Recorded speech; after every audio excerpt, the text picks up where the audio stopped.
Before we get into the video, I just want to let you guys know that about 1 in every 4 of my viewers are subscribed, and my goal is to get to 100 subscribers by the end of the year. So if you haven't already, please hit the subscribe button as my mouse scrotter runs around me like a madman. It helps to notify you every time I upload a video, as well as getting my content pushed out to a wider audience. Regardless, that's enough self-promotion from me. Hope you guys enjoy the video. Let's get right into it.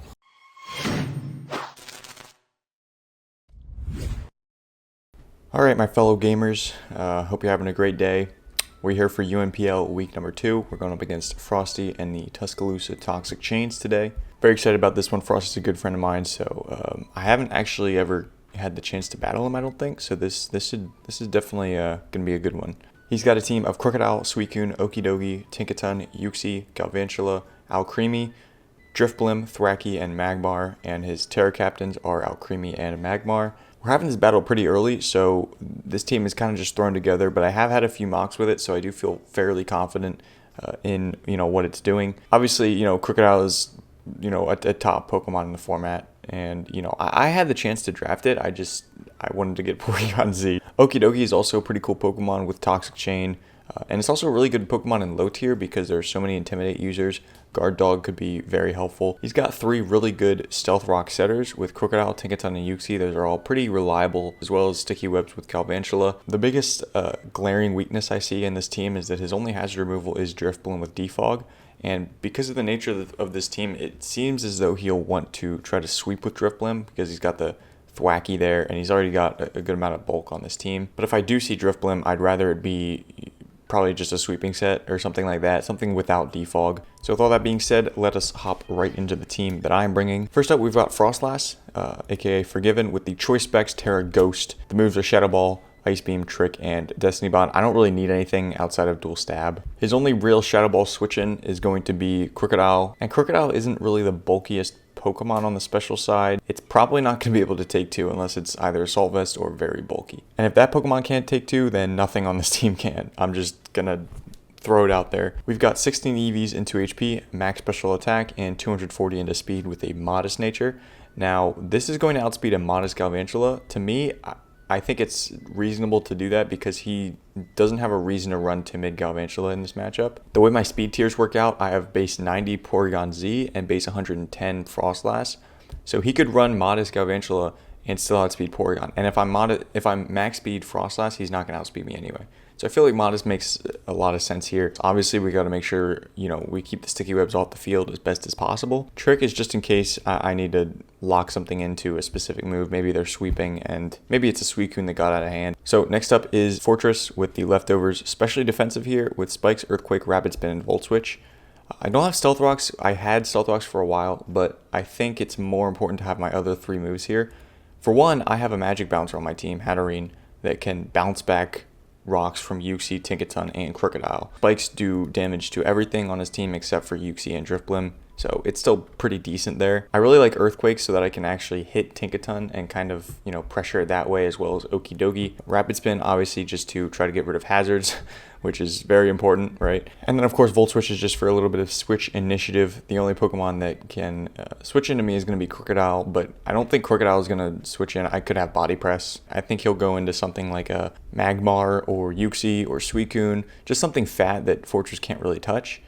And if I get the Volt Switch off on their switch out, we have positive momentum. And I am especially defensive because I want to be able to try to take 2 Modest Thunders from Galvantula, which I actually always should be able to do, as long as he doesn't get a crit or he has like some sort of item that boosts Thunders like a Life Orb or a Specs or a Magnet. So this week we are bringing Crash Out the Porygon Z. We did not bring it last week. I think it has a pretty cool matchup here. We are Lumberry with just Double Dance, Tri-Attack, and T-Bolt. Tri-Attack is just incredibly powerful against this team, and then Thunderbolt is nice because it's a little bit more powerful than Shadow Ball, so I can hit Drifblim a little harder. I can also hit Suicune a little harder. That Tinkaton is going to be the main thing that can kind of get in our way, especially if it's specially defensive. That's a big reason why I have Earthquake on Fortress. If I'm able to chip the Tinkaton enough to where I can knock it out with Thunderbolt later on. But everything else, if we get 1 agility up, we should be in a decent position. Nasty Plot is also just pretty helpful in case I'm in against something that can't really hit me. That's kind of why the Lumberry's there. If he switches into that for whatever reason as I go for an agility, and then I Nasty Plot on his either Thunder Wave or Yawn, we're in a great position. Also, if he's getting up screens, that's fine with me because I can just continually set up with Nasty Plot as well. So Lumberry, I guess, is just a little safety pin in case something tries to status me. We have 192 EVs into HP, 252 into special attack, and 64 into speed with a modest nature. This will allow us to outspeed a Scarf Crocodile if we get up to +2, as long as he's speed creeping Porygon, which I would expect him to do. Next up is Purpa, our Swampert with the Covert Cloak. We are just physically defensive with Earthquake, Flip Turn, Knockoff, and Yawn. No rocks on here because I feel like Yawn is pretty valuable. He does have a few things that want to try to set up and sweep, like the Drift Blim. Okidogi could bulk up. Alcremie could definitely try to set up on me with, Acid Armor plus Calm Mind. We got a potential Swords Dancing Tinkaton. We got a Swords Dance Scale Shot possibility with Crocodile. We obviously have the Calm Mind Suicune. Knockoff is going to be really helpful for, getting rid of potential leftovers or heavy duty boots or a light clay maybe on Uxie if it is a screen setter. And of course Flip Turn is for momentum. So there's not much to say about this Pokemon. Obviously the Covert Cloak is here for the Okidogi so that we don't get any secondary effects from like a Toxic Chain. Also no burns from Scald against the Suicune. Could be pretty nice. Swampert put in so much work last week, so I'm hoping to have a similar kind of, performance with that Pokemon.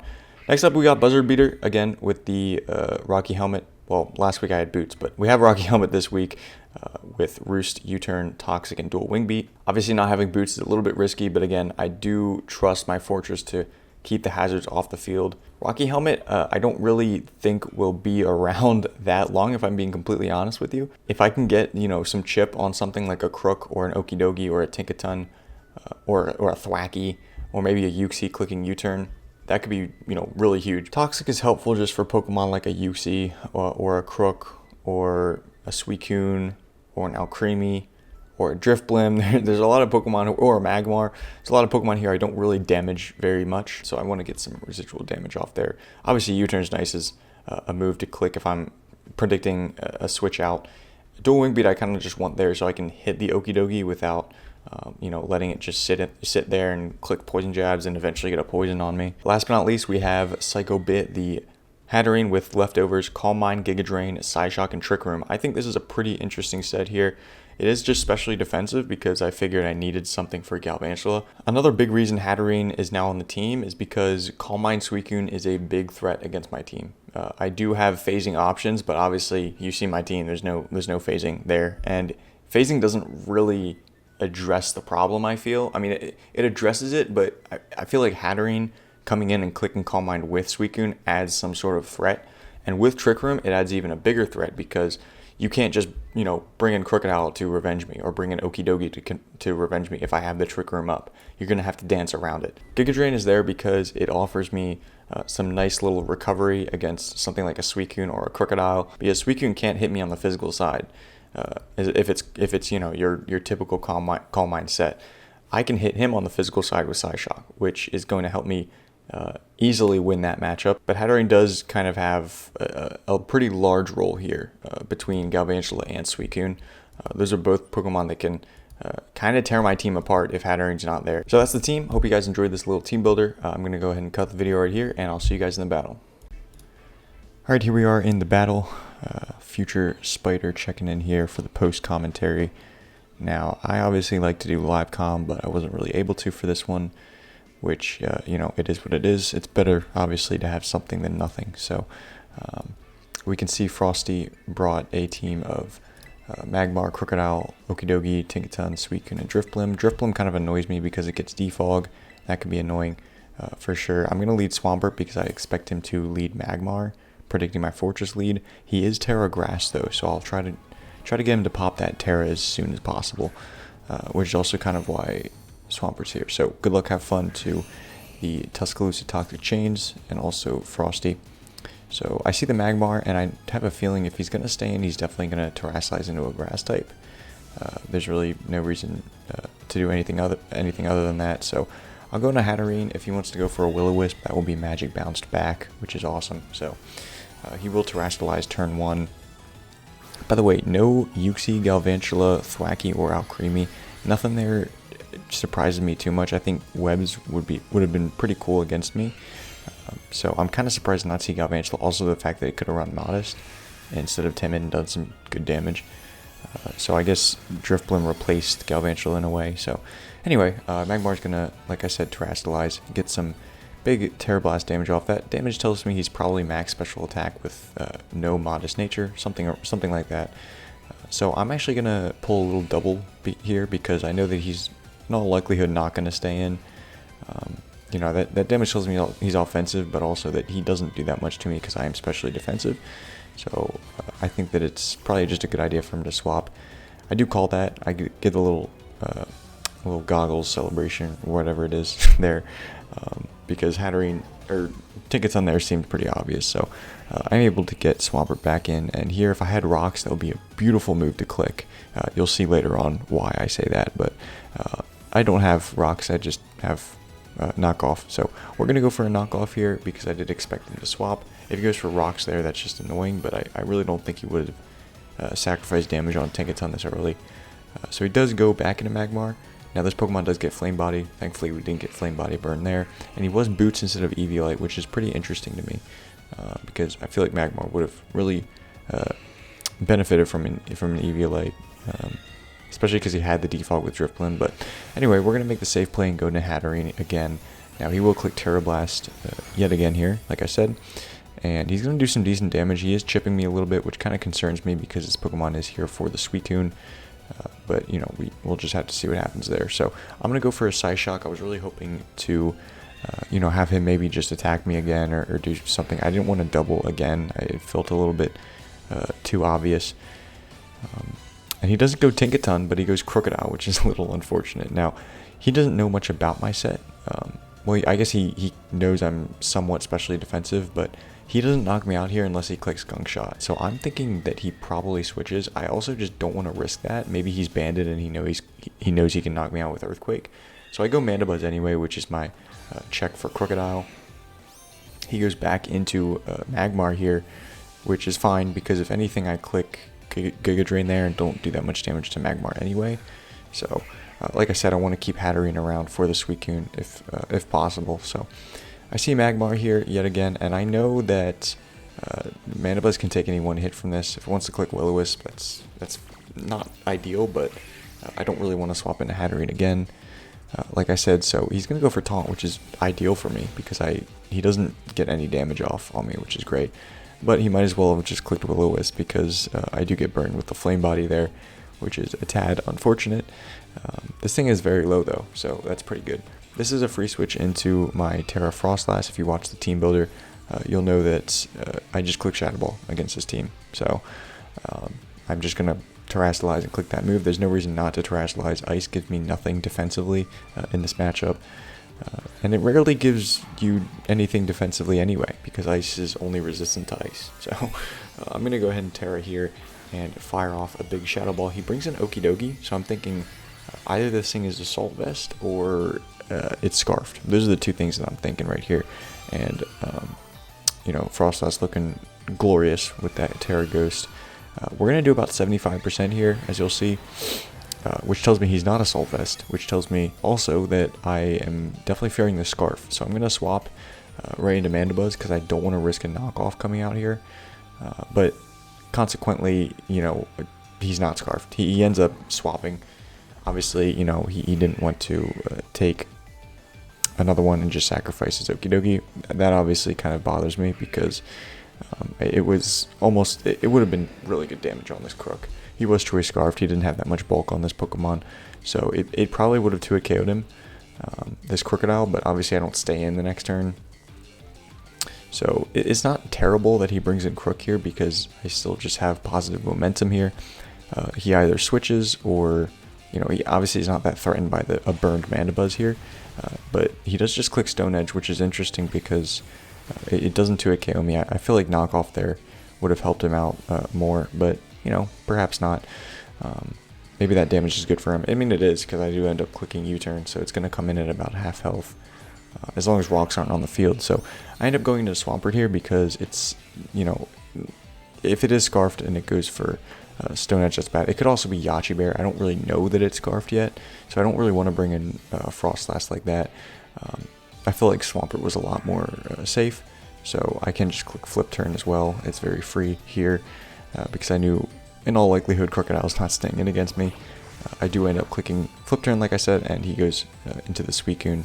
And this is kind of where things can get dicey, right? So I do have Hatterene for this Pokemon, but the problem with Hatterene is that it lets in Tinkaton very free. Now, after the game, he told me he was kind of fearing Mystical Fire at this point, but he actually had an Aqua Berry, so it's still a relatively free switch in for him. It puts a lot of pressure on Hatterene because, like I said, I really need it for a calm-minding Suicune. So I really just expect him to go into Tinkaton here, and this is a big reason why I double into Swampert. I decided to make this play because I really did not expect him to stay, and I don't think, I mean, to me it would be very surprising, and it was very surprising to me that he stayed in and clicked Substitute here, because if I just click Calm Mind there, I'm in a phenomenal position. He's seen, what has he seen so far? I don't even know if he's seen a move, but no, he has seen the Psyshock. He's seen the Psyshock, so he knows I have that move that it can hit him on the physical side, which is just confusing to me, because why would you, try to, boost with me unless you're banking on a crit, because I can eventually beat you with Psyshock. So anyway, enough of that.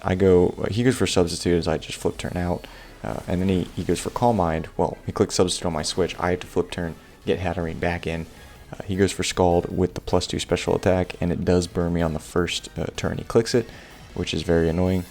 So I go for a Calm Mind. It's still like not the end of the world at this point, because I do have Giga Drain. I can get some health back, and I still should be able to beat this one-on-one. He doesn't have leftovers, which initially I thought it was Chesto Berry with Rest, like Sub, Calm Mind, Scald, and Rest. I think would have actually made pretty good sense here, since I don't actually really have the best water resistances outside of Breloom, but Breloom's really frail. And obviously you're not bringing this Pokemon in until Breloom's gone. I didn't even bring Breloom, so this Suicune is really good against me. Anyway, I go for the Calm Mind here. First I break the Sub with Giga Drain, because I had a feeling that would, unless he had Special Defense Investment. I'm assuming if you're going for Calm Mind, you have Physical Defense Investment. So here I click Giga Drain again, just trying to get some health back. We are both at +2, and he gets a crit. Now this obviously mattered. If I click Giga Drain there, eventually I force him out, and if I get enough boosts on him and get a Trick Room up, I'm dealing some serious damage to a lot of things. So that crit absolutely matters. Obviously, not much else to say about that. So this is a sweeping Suicune in my face, and there's not much I can do about it right now. I'm in a pretty tough predicament here, because if I go for Trick, I give him a Choice Specs, and that way he knocks me out with Scald. If I could click Destiny Bond here, he actually doesn't knock me out. It does 87% max with no investment, which is what he was, I believe. So he does end up clicking Scald. I wanted to obviously trick him into, Substitute or Calm Mind. But with the Choice Specs tricked onto him, he's able to knock me out there. But I get the Cursed Body, which is insane. A lot happening like in just a few turns. Crit, Trick, so now he's locked into Struggle pretty much, because Cursed Body is making him, unable to click Scald. He doesn't switch, which is very interesting to me, because I'm setting up now with Agility, and I'm also setting up, he actually outsped me there, so he clearly has some speed investment. I'm setting up with Agility, and I'm also setting up with Nasty Plot. And, he's just sitting in here and dealing with that. Unfortunately, Struggle is going to deal a lot of recoil to him, and he actually got a crit, which kind of mattered, maybe. So anyway, he got a crit with the Struggle, but he's also it's still really good for me. I get up to +2 speed and +4 special attack by the time it drops to the Struggle recoil.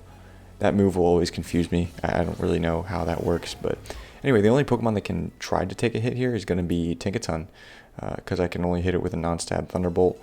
So we hit it, +4, Porygon, modest special attack, max special attack. I'm not able to knock him out, and the Gigaton Hammer knocks me out in return. So after the match, he showed me his sets. I pretty much got a max roll there, actually, and he had some attack investment. If he didn't have any attack investment, I actually lived that Gigaton Hammer, and then I just proceeded to sweep. So those last 5 turns were incredibly crazy, and ultimately, it is what it is, and now we're down pretty much all of our offensive Pokemon. I go to Fortress here to just get a spike up, but I'm in a terrible position, obviously. There's really nothing here that does a lot of damage. I'm just going to speed up the video real quick, not for the rest of the battle, but for this little part. because it's just me basically roostalling the Okie Dokie. So I bring it in. The damage tells me he's not max special attack, but it's still pretty powerful here. I'm just going to click Roost, and I notice, I don't know if you noticed, but he's not taking Rocky Helmet damage because he has Punching Glove. So that's going to protect him from the Rocky Helmet as well as boost his Drain Punches. This is fine with me because I value Mandibuzz's health more than Okie Dokie being weak, or at least I did, at the time. Of course, hindsight's 2020. I'd like to keep this thing lower so it actually drops to an Earthquake so I can threaten it with that. But this Pokemon's getting a lot of health back. Punching Glove was a great addition to this set. I gotta give Frosty his props there, because not taking Rocky Helmet damage obviously was crucial here. So he is finally going to click Knock Off this turn to knock off my Rocky Helmet. He will take that little bit of chip, but he still has his Punching Glove, so he can just click Drain Punch next turn. I really wish I clicked U-turn that turn so that I could at least force the Okie Dokie out potentially the next turn with Earthquake. But because of this extra recovery he's going to get, he's definitely plus he also outspeeds my Swampert, so he'll just be able to Drain Punch again and then for sure live an Earthquake.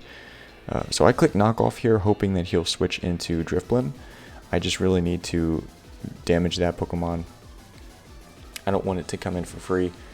It gets a plethora of moves, so I do have a Spike Up, which is pretty cool because that'll knock out Tinkaton. By the way, the Magmar is still alive. I completely forgot about that Pokemon at this point, so that's kind of funny. Spikes might knock out Magmar, but probably not. So Spikes, just one layer is still pretty good here. He goes for Drain Punch, and that's obviously a bit unfortunate because I wanted to, if I had clicked Earthquake there, it would have been much weaker.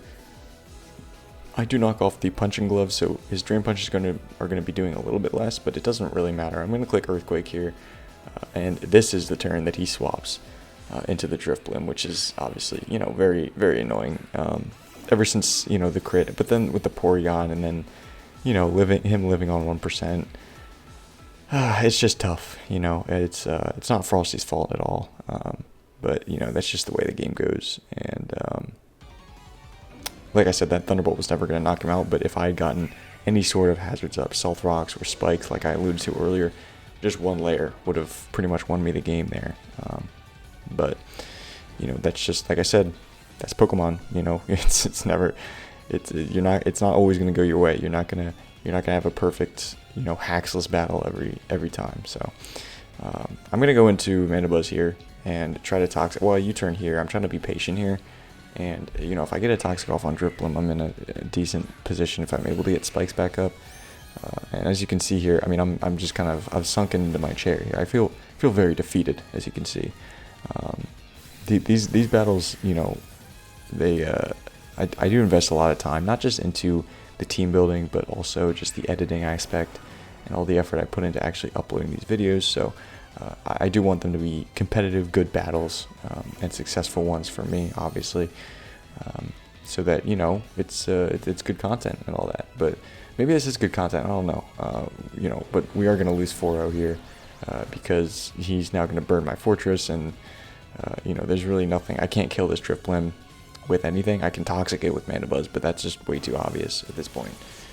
Even if it isn't, he can just swap around. I'm pretty sure Crook can. Well, Crook can't sweep, but yeah. Anyway, I've obviously already spoiled it. We do end up losing 4-0 here. I'm gonna speed the video up real quick, as you can see, just so I can kind of just highlight the points. I think that my game plan coming in was really good. I just really wish I got to use Froslass a little bit more, because there really was nothing here for a Froslass besides Choice Scarf Crocodile. And of course my one misplay was the Hatterade. I think, swapping into Swampert on the Suicune substitute, that was the biggest misplay, I think. And that's just how it goes. I should have realized in prep that anytime Hatterade's in, it's just an easy Tinkaton switch in, and that's really tough for my team, especially if he brings Drifblim to block my Rapid Spin. That is a problem. So, I should have realized that in prep. Maybe brought something else. I don't really know. Maybe Zeb Striker was the move. I'm not sure. He did have a Wackenberry, by the way, so that's a cool item that would resist, or that would weaken super effective electric type damage on the Suicune. So that'll be pretty cool. But it still would have helped to chip that Pokemon down and get it potentially in range of a Frostlass. Maybe Breloom was also an interesting, it was a curious, I guess, Pokemon to bring here. I don't think it was the right play. I'm just trying to think of ways I could have won this game and gotten around this the critting Suicune. But anyway, Okie Dokie's gonna, what is it gonna do? It's gonna pick up like what, 3 kills here, and then Suicune got 2, so that's pretty cool. Again, GG's to Frosty. No ill will towards him. He's a good buddy of mine. We're in several different leagues together, so nothing but respect for him. And yeah, we're gonna take the L here. We are 1-1, -1 differential. I'm trying to pump this out as quickly as I can because I'm going on vacation. I leave technically tomorrow, but in like 36 hours, I guess. So that should be really fun. And yeah, anyway, I'm looking forward to that. I'm trying to pump out all this content as quickly as possible. So anyway, I don't know what I'm looking at here. Obviously, I'm done with this battle. But yeah, that's gonna be it. Again, GG's to Frosty. Crit sucked, but Curse Body made it really interesting. I think this is a pretty fun battle looking back on it. Obviously, in the moment, it's not fun, but looking back on it, it's just, it's Pokemon. What can you do? Stay tuned for all my other, UNPL and NBBL related content. There's also some more stuff coming soon. With all that being said, yeah, I'm going to get up on out of here. Thank you guys for watching, and I'll see you guys in the next one.